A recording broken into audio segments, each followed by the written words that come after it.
Bienvenue dans les histoires coquines de Sophie. Aujourd'hui, je vous invite à découvrir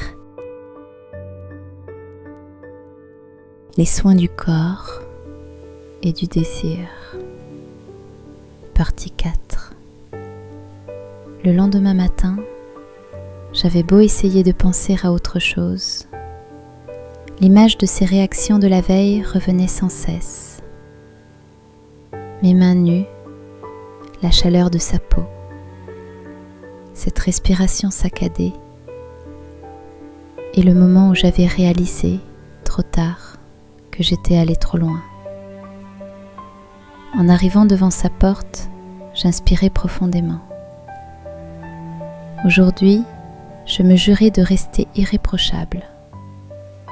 Les gants étaient là, la blouse bien fermée, tout en place. Il m'accueillait avec un sourire timide. Pas un mot sur la veille, mais ses yeux disaient tout. Une gêne partagée, teintée d'autre chose. Je m'appliquais aux premiers soins, concentrée sur chaque geste. Le silence n'était rompu que par le froissement des draps et le bruit discret de l'eau dans la bassine. Mais plus je descendais vers le bas de son corps, plus je sentais sa respiration changer. Arrivée à l'entrejambe, je commençai la toilette intime d'un geste sûr. Mais il finit par rompre le silence, la voix un peu hésitante.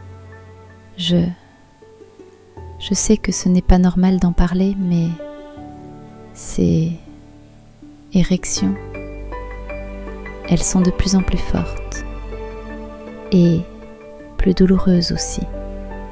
Je relevai les yeux, surprise par sa franchise. Elles mettent longtemps à disparaître, surtout quand vous partez. Il n'osait pas dire la suite, mais je compris très bien ce qu'il insinuait. Je décidai de garder mon ton professionnel, comme un bouclier.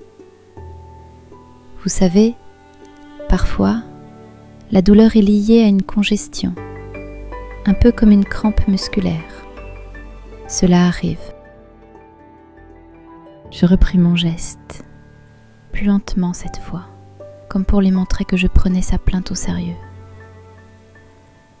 Le but, c'est de détendre la zone, de relâcher la tension, un peu comme un massage thérapeutique.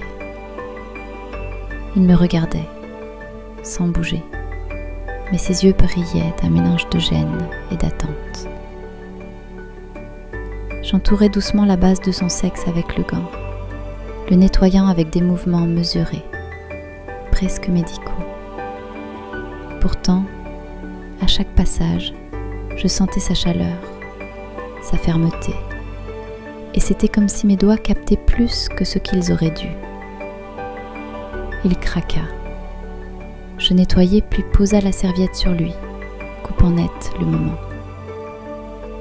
Voilà, la zone est propre. Cela devrait être plus confortable. Je rangeai rapidement mes affaires, lui adressai un sourire neutre. À demain. En quittant l'appartement, je sentais mon cœur battre plus vite.